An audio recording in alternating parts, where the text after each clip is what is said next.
All right, am I audible? Great. How many of you believe that cloud computing is too expensive for RTB Fabric? Well, for for RTB workloads.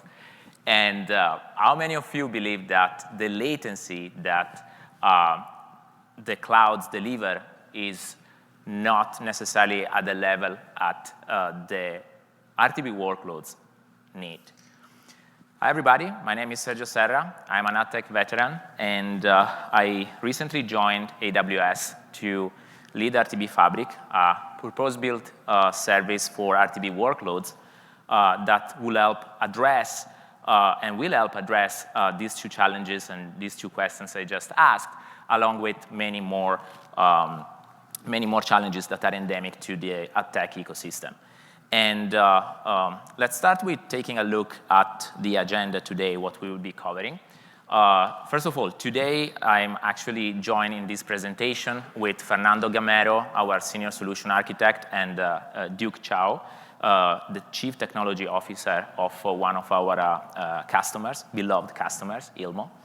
And jumping right into the agenda, I will start with listing down and distilling the key challenges of AdTech industry.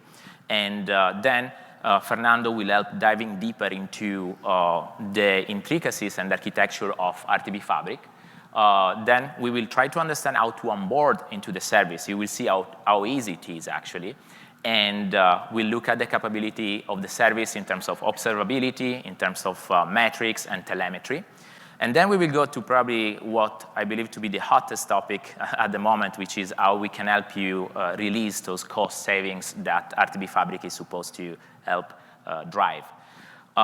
Then we will hand it over to Duke, because at AWS and Amazon in general, we are customer obsessed, and we really believe that there is no better way to talk about our products than having our customer talking about the experience they've been having with the product itself. And finally, I'm gonna take it back and just drive some insights and key learnings that we went through today. With that, let's start with the challenges that are endemic to the AdTech ecosystem today. Starting from the top left, you can see that the very first natural problem is for demand and supply to discover each other. You are a DSP, you want to know what supply-side platforms, you want to know what publishers are available, and if you are SSP on the other end, you want to know what DSPs are specialized for your potential supply, especially if you are not an omni-channel SSP, you want to go by vertical, you want to focus, for instance, on performance versus brand demand, or in-app versus CTV or other channels. Once you realize who the partners are, and you decide to peer with them, the next challenge is to go into integration. And the integration, of course, is based on the legal and business bit, as well as the integration from the most technical standpoint. And speaking about the technical standpoint, we have learned from our customers that a new integration can take anywhere from 3-4 weeks to actually 5 months, depending on the on the sides of the platform that you are trying to integrate. Once the integration is done, the other problem, of course, is how do I make sure this integration delivers the latency we need? How do I make sure I collocate, I go as close as possible to my partner's workload? And another problem that is very endemic to the industry, and I know this from firsthand in my previous experience, is transparency, right? So we are an industry that moved from second price to first price because of the black box. When some publisher sends a bid, they don't know the response that is coming back and what processing happened behind the scenes. Same thing actually holds true for the DSP. They submit their bid and they don't know what's going to happen. And for the SSPs, if they are reselling, again, they have no visibility into what happened in between. And this leads also into data fragmentation, which is a problem that is endemic to any two-sided marketplace like this one. You have demand that knows perfectly well what are the campaigns, what is the demand density for specific advertisers, but they don't know how the supply is going to behave, and the supply side knows very well about their users, about their placement, where the ad will be rendered, but they don't understand the demand landscape necessarily. Finally, we have a team on models optimization. You might think that sometimes DSPs do the hardest when it comes to ML and artificial intelligence, which is, of course, true when you think about finding the right ML model for improving your ROAS, when you talk about budget capping, frequency capping, budget pacing.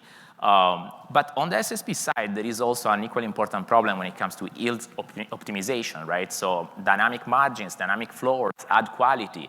So ML and models optimization is a problem that is common across the marketplace, so demand and supply. But the very common denominator, right, among all the ad tech companies is cost optimization. In fact, the lingua franca, when you talk to any ad tech leader, especially on the technical side, is what is your cost per billion? And so that's exactly why we decided to come up with a new service, which is the first RTB purpose-built service for real-time auctions called RTB Fabric. And the service really allows you to achieve many benefits for your RTB workload. Starting from top, first of all, you can connect no longer in a matter of weeks or months, but actually hours. And you can connect with new DSPs and new SSPs, but more importantly, you can now co-locate right away with third-party vendors, so third-party applications. And we will dive a little bit deeper into how this is achieved through RTB Fabric. But the second thing that is probably the most important for many of you is RTB Fabric allows you to really save up to 80% when it comes to typical cloud infrastructure cost and networking cost. And so this is, of course, a huge benefit that allows and democratize access to hyperscalers for small DSPs and small SSPs too, and helps improving the bottom line for the big ones too. All of this is also achieved in milliseconds. When you talk about RTB Fabric, keep in mind it's a regionalized service, although we allow to communicate to the public internet as well. So it's not only for companies that are within the RTB Fabric service, but you can also talk to your DSPs that are outside on the public internet, or your DSPs if you are on the other side of the equation. But when it comes to third-party integrations, that's where we introduced a new, very novel concept, which we call modules. Modules are really applications that run within the network path. So they are ultra-fast, can be built by either AWS, can be built by you, so SSPs, DSPs, or third-party vendors that work on data enrichment, work on identity, addressability, and all the business logic that is helpful for RTB workloads. So specifically, these are container images that are deployed within your RTB Fabric gateway.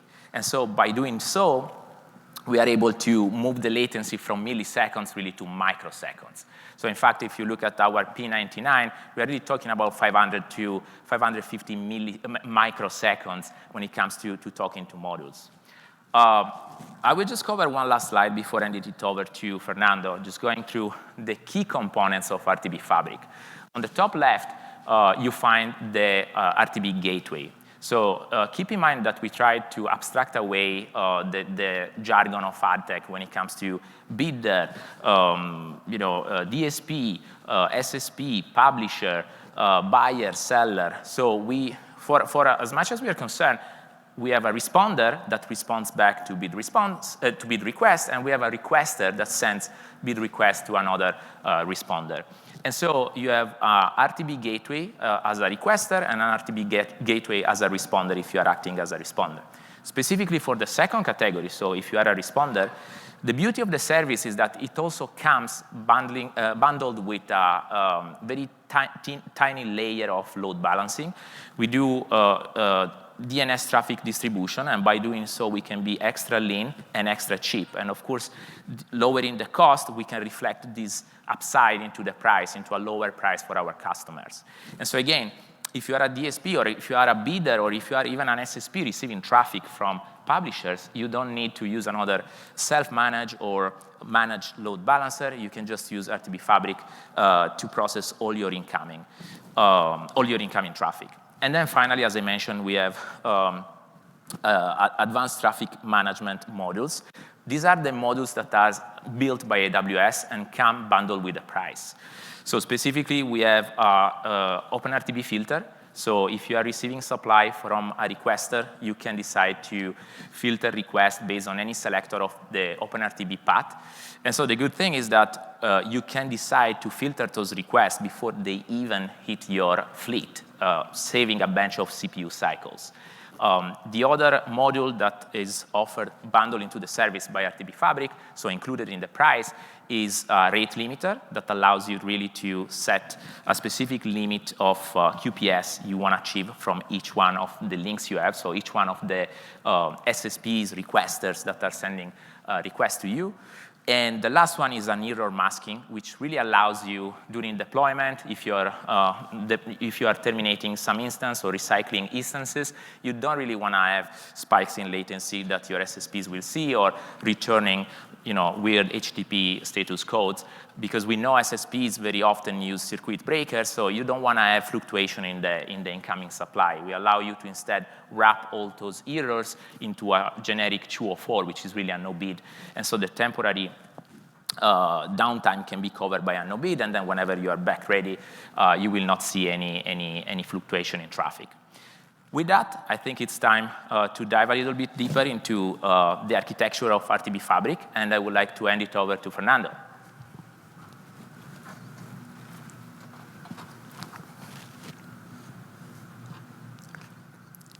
Thanks, Sergio. Hello, everybody. I'm Fernando. As Sergio mentioned, I'm a solutions architect within AWS, and I've been working quite closely with the team, helping to look into the service and get it onboarded with customers and that sort of thing. So now that we've covered the basics, let's dive deep on what the RTB Fabric architecture looks like, covering those components in a bit more detail. But first, let's a bit of hands up. How many of you are dealing with programmatic advertisement, onboarded SSPs, DSPs? Cool. So we have a fair few of you. So for those less familiar with AdTech programmatic, let's cover a bit the standard setups that we have here. So on the left-hand side, we can see the publishers, which basically are our digital advertisement.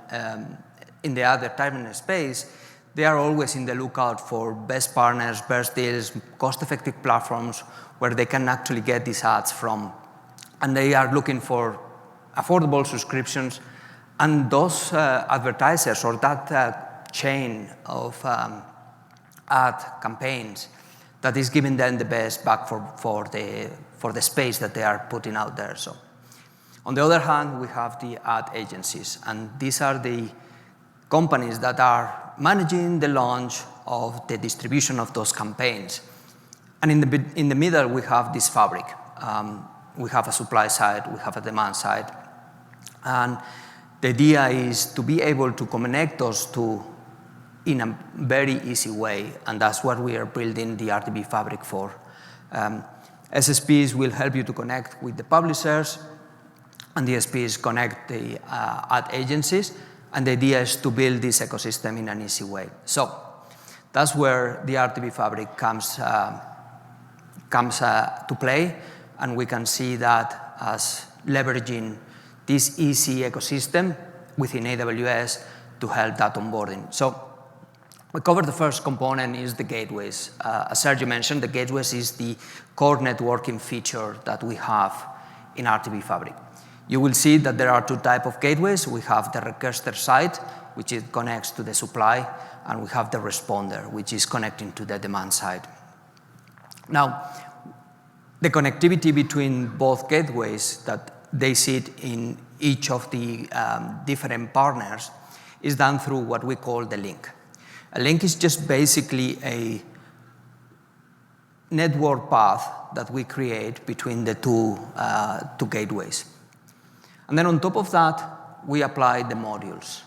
As Sergio mentioned, this is a management components that can configurably be attached to the links, and they run in line. So they are not adding extra latency to this. And they help you to do filtering, they help you to optimize, and even control the RTB traffic. Now, because this implies that you are sitting within AWS, same region, it means that you would need to have those partners co-located. But we also have the capability to allow both the supply and the demand to communicate to external partners. And this we do it with what we call the external links. We'll cover those more in detail, but let's go deep into each of these components and how they look like. So let's start with the requester gateway. The requester gateway, in reality, we try to make the least amount of changes to your applications. So you have still your SSP applications, still receiving traffic from your publishers, but instead of having to leverage traditionally from a VPC an ad gateway, which can be very costly, very expensive, the idea is that instead of doing that, we are going to onboard through the RTB Fabric a requester gateway, and that's going to help us to create a network interface. That network interface is created in your own account, and that allows that communication between the SSP application and the gateway in milliseconds, really fast connectivity, very low latency, which is what we want to achieve. On the other hand, when we are looking at the responder gateway, exactly the same topology applies here, where we have a DSP application that traditionally you will have a public endpoint, like an application load balancer, or even if you are doing something internally or something like Cloud Map to lower that cost associated to the load balancers, you still have to maintain that. So we don't want to make changes to that necessarily. So the idea again is the same, is we onboard a responder gateway, we create a network interface on your account, and then we enable that traffic to go through. But we still take advantage of your load balancers in this case. So, right.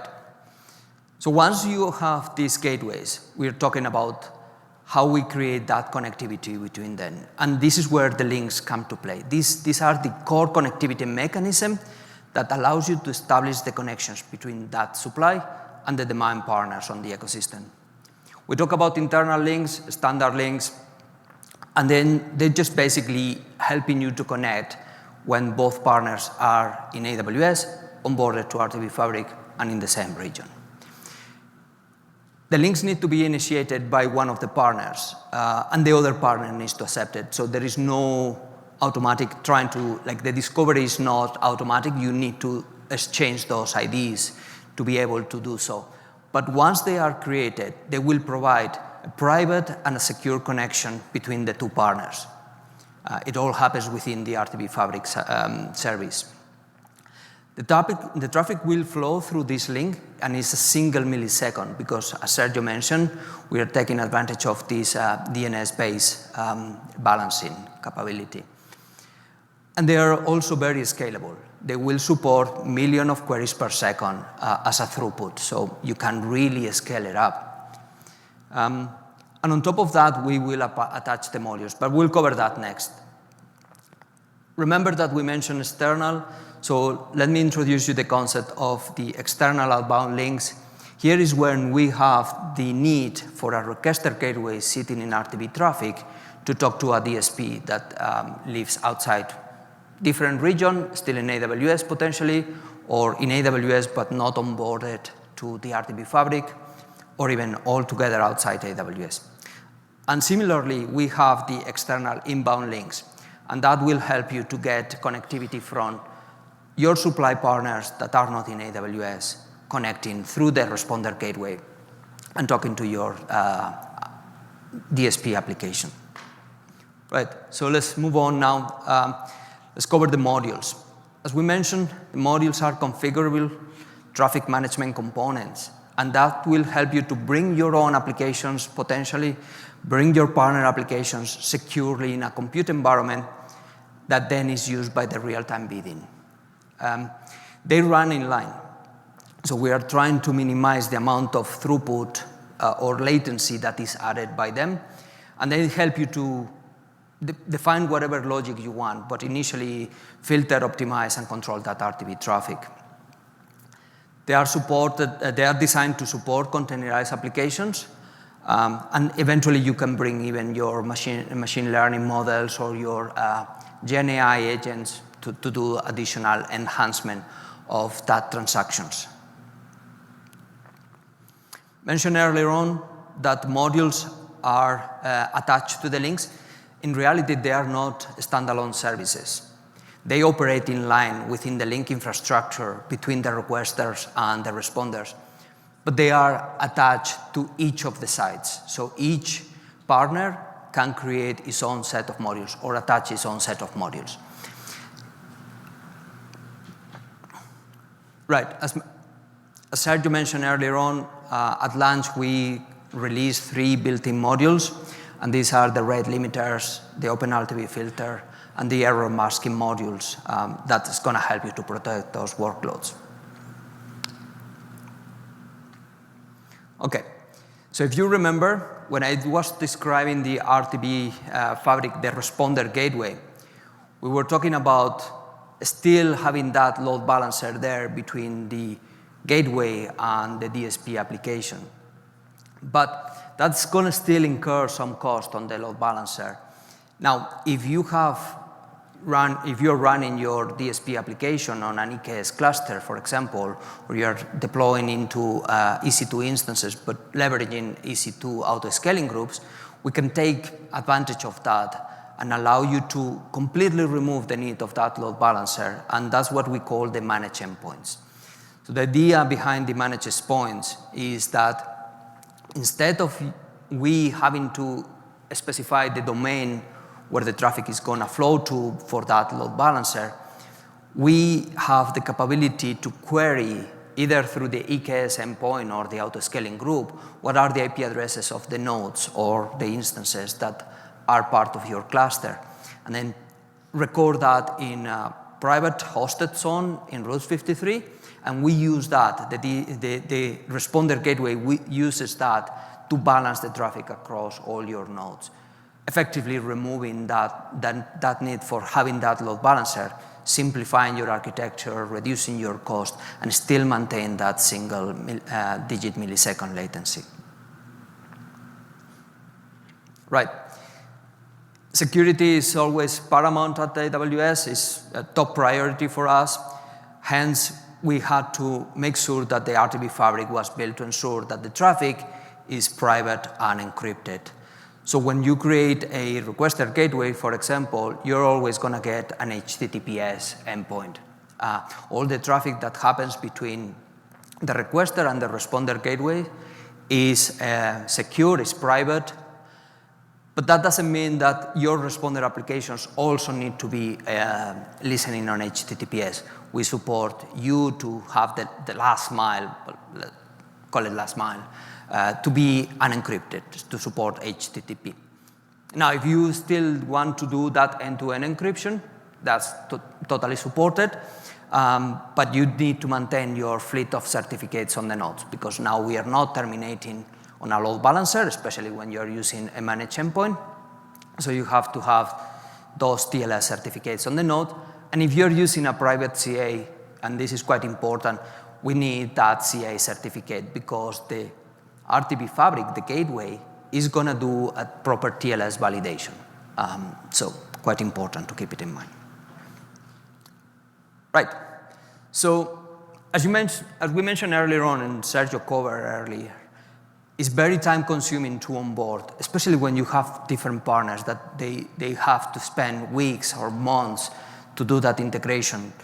They might have very complex network setups as well, even if they are in AWS. And there is a high operational overhead. So let's cover how you can onboard to RTB Fabric with three very simple steps, which is going to help you to create those gateways, create the links, and then just start routing the traffic, and start taking benefits immediately for those partners that you are onboarding. So let's start from a scenario where we have an SSP that is in AWS and a DSP that is also in the AWS, both in the same region, but they're all talking over the internet. So we're going to cover how to onboard those ones.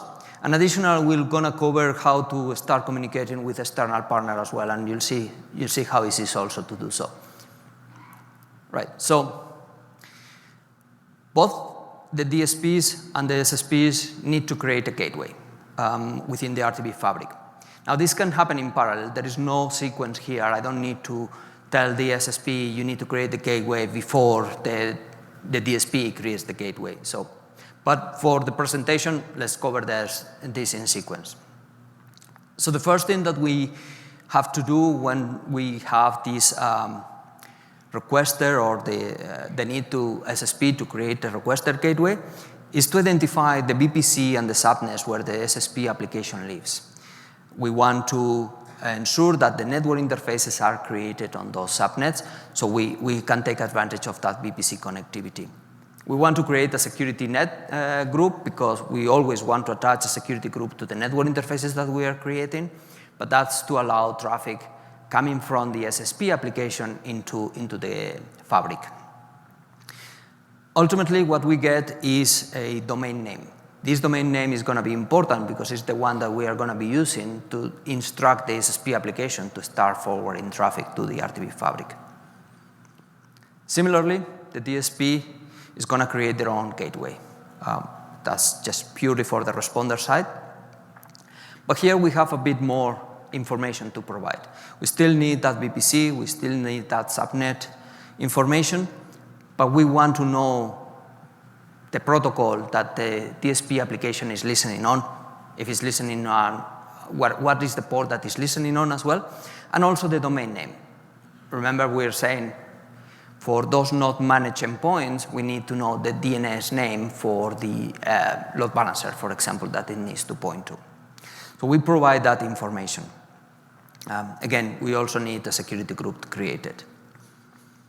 And at this point in time, once both parties have created the gateways, they're ready to share that information with each other. So they have to share the IDs of the gateways that they've created, and then we can start creating the links. So again, in this case, we are going to get the requester to create the link and the responder to accept the link. One key point to make is you don't need to create a requester or a responder gateway for every link that you create. Gateways support multiple links, all right? So what we need to create that link is for the responder gateway, in this case, to share the ID, and the requester then just creates the link using the peer gateway ID as the responder ID. Now, by default, when you create a link, all the traffic is going to be encrypted end-to-end. Again, we want to have the best security posture here. But if the responder application is listening on HTTP, on link creation, we need to be explicit that we want to be able to use HTTP. Again, it's an opt-in, explicit opt-in, that you're on purpose saying, hey, the last mile is going to be unencrypted. Once the link is created, the requester, the SSP, is going to say, hey, this is the link I created, now go and accept it. So the responder goes and accepts the link. At this point, we're ready to start sending traffic through the RTB Fabric. So all we need to do is to change that endpoint that it was configured on the SSP application and said, now we don't want to use that endpoint that was directly talking to that DSP. Now we go through the RTB Fabric. So we build the URL. The URL is very basic. You take the gateway domain name that we got on the requester, we attach the link ID, and then we continue using the same path that was attached at the end of the request. So that's simple. Right. Once we have traffic flowing, then you can start deciding which modules you want to attach. Again, each site has the capability to attach modules that fit best to their requirements. And each of them are independent. So in this case, for example, we are attaching a RTB Fabric, Open RTB Fabric filter that is helping us to only accept traffic that has the US dollar as the currency specified. But as you can see, it's attached on the gateway ID that is associated to the requester gateway.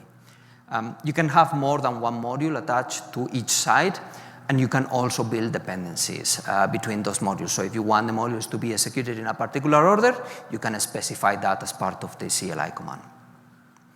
Similar, the responder also can attach models to their side. And in this case, all we are just doing is attaching a rate limiter, which is just basically saying, okay, I'm only going to be accepting 5 requests per second. When the gateway drops that request, because it's exceeding that rate, as Sergio mentioned, we are going to be getting a no-bid response. So we don't really drop it. You still, on the requester side, on the supply side, get a response back. It's a no-bid response. So cool. So we've seen now how a DSP and an SSP can integrate when they are in the same region and both in AWS. But we mentioned earlier that we also support partners that are not in AWS or not integrated to the RTB Fabric. So in this case, we want to create an external outbound link, so that SSP that is onboarded now can talk to a DSP that is not in AWS. So we want to create an external outbound link. So by doing so, all we need to do is to specify the public endpoint of that DSP that we want to now send traffic through. And that's as simple as that. We just create that, and ultimately, when you are sending the request to the requester, you just use that link ID, and it knows that it needs to send that external back. Similarly, we can also leverage the RTB Fabric for traffic coming to DSPs that have been onboarded. So in this case, what we do is we create an external inbound link. Here we don't really need to provide any information, because when we create the internal inbound link, what we're doing is creating a domain name for you to share with your SSP partner so they can send traffic to you. All right? Cool. So we've covered implementation. We've covered the details of the components. So let's talk a bit of observability. What do you get with RTB Fabric? So first, let's look into logging. We are using CloudWatch delivery. But it's quite important to keep in mind that logging is configured at the link. So we get a lot of information from the link. And because the nature of RTB traffic, where the volume is really high, we're expecting in the order of billions of queries per day, for example, it's quite important to be able to configure sampling for errors or filter logs that we create. Now, we don't really use CloudWatch logs directly. We use CloudWatch log delivery. So that means that you'll be able to bend your logs either through CloudWatch logs, Amazon S3, or Kinesis Firehose. But this is not enabled by default. So if you create a link, you're going to need to configure the log delivery if you want those logs in your account. Now, with the metrics, it's slightly different. Metrics are owned by default. And the metrics are also delivered to your account. So you get metrics for each of the generated links. And for those metrics, we have what we call dimensions. So you're going to get information about the HTTP status code. So every request that is coming, like a 200, 202, 204, a 500, you get that information on the metrics for all the traffic going through. But you also get the statistics. So you can see P90, P99 traffic going through the RTB Fabric. Those are metrics that we also get delivered to your account. And you also get raw link traffic. So you're going to get information like total requests, latency, and so forth. And because CloudWatch metrics are integrated natively with your account, you'll be able to build your own dashboards, create your own alarms, so you can respond to problems as they occur. Cool. So we've covered now observability as well as dive deep in the components, dive deep into the onboarding with those 3 simple steps. But now to complete the picture, let's focus on the cost and performance, because this is where it's going to be super important. So for the RTB Fabric, we've built the price model to align with RTB economics. We are focusing in high volume of transactions, so quite important. As a result, you don't pay for the RTB Fabric gateways as you create them. You are only paying for all the requests that you send, not even the ones that you receive. So there is no upfront commitments. And you pay for the number of RTB requests or responses that you send monthly on a price per million basis. Because there are 2 types of links, covered internal and external, or standard and external, the prices is going to vary based on the traffic that you send, based on the type of link that you use. Okay? So that's another dimension that you need to take into account. But we will apply a volume-based tiering discount. So the price will differ for your first 2 trillion transactions, and then anything above those 2 trillion transactions per month to support the needs as you scale up on RTB Fabric. Now, there is a standard size for the RTB transactions included in the transaction price. And with each RTB transaction, we include 2 kilobytes of data for free. Now, when you exceed the payload for the response or the request exceeds those 2 kilobytes, then you're going to be paying for those transactions, that extra payload, on a price of per gigabyte basis. Now, there is also a fee for the not bid transactions, but that's a much lower rate than for the bid transactions. All right? When it comes to performance, you can really rely on RTB Fabric to deliver. You're going to get consistent single-digit millisecond latency, even with millions of queries per second. So that's pretty impressive. Consider a traditional integration where you see often 50 to 100 millisecond latency. RTB Fabrics can help you to deliver that sub 10 milliseconds consistently. And also, RTB Fabric is available across multiple regions. So you want to place your workloads close to your partners. So we're reaching for global scale here. So, right. So far, you've seen the architecture. You've seen the onboarding process. You've seen the benefits as well from performance and cost. But let's hear from a customer that has experienced this firsthand. So I'm going to invite Duke Chow to join me on the stage. Yieldmo is one of the first customers that we onboarded. And they've been running in production traffic, and they've seen the measurable improvements across their business. So he's going to share with you some real results, not just the promises of what I've been talking about, but actual production data. So, Duke, over to you. Thank you, Fernando. Hi, everyone. I'm Duke Chow. Today I'm going to talk about how RTB Fabric has helped us create a win-win-win across our partners. It might look simple on paper, serving the right ad to the right person at the right time with the right creative, but in practice, it's much more complicated than that. I've been doing AdTech since 1999, seen a lot of trends come and go. Some became standards, OpenRTB, pre-bid. Some faded away, Flash, a few other things. But the one common thread amongst the ideas that became a standard was that it was built on a solid infrastructure, a solid foundation. And that's what RTB Fabric promises us. And that's why I'm excited to see RTB Fabric evolve. RTB Fabric allowed our demand partners to see more bids, allowing them to have more opportunities to deliver outcomes for their customers. For us, it improved bid efficiencies in the form of lower timeouts, increased win rates, resulting in higher revenue. For the supply side, they get an increase in yield, ultimately being able to deliver better advertising experiences to their customers, creating this flywheel to drive their customers back to their products and their services. When people talk about programmatic or real-time bidding, they like to anchor on what I call above the bid. So let's kind of talk about the concept of above the bid and below the bid.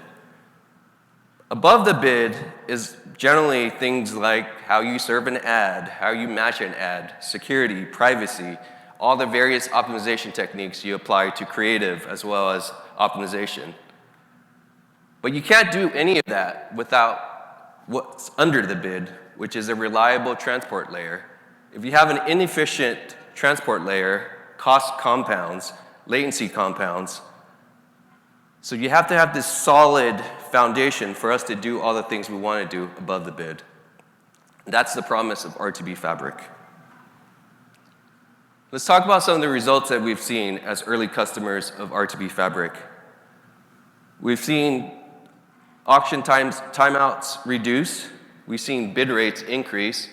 I'm most excited about the last two. A decrease in costs because it's running across one of the largest private networks in the world. And I'm also extremely excited about the integration time. We've seen the process go from weeks to days. The example I like to use is it's very similar to a LinkedIn request or a friend request on Friendster, MySpace, Facebook, you name it. So this process of going back and forth in a very laborious process has now been made very self-service and very asynchronous. So that's extremely important because it allows innovation to happen and it removes the burden of custom integrations. Why does this matter to the ecosystem? We're all in this room because we want to deliver ad experiences that are meaningful to the customers. With a solid foundation, we increase market liquidity, we optimize on costs, and we also future-proof the tech stack for the ad serving ecosystem. And that piece is not a small feat. I think composable ad tech components is where the world's heading, and I think RTB Fabric is the start of that. So think of the world before AWS. If you had to do something, you would have to stand up a server, update a load balancer, update DNS entries. Now we don't think about it because it just works. RTB Fabric, the vision, very similar to that. For ad tech, all the technologies that you're building today that require very custom solutions will likely go away. Whether you need to write a throttling system, whether you need to instrument additional data on top of the bid stream, or whether you just need to support different versions of OpenRTB. Think of a world where that just becomes easy because you have a solid foundation to do that on. It allows you the bandwidth to think about other stuff, such as new business models, new partners to connect with, new innovations, because it just works. Fast is good, but predictable is better.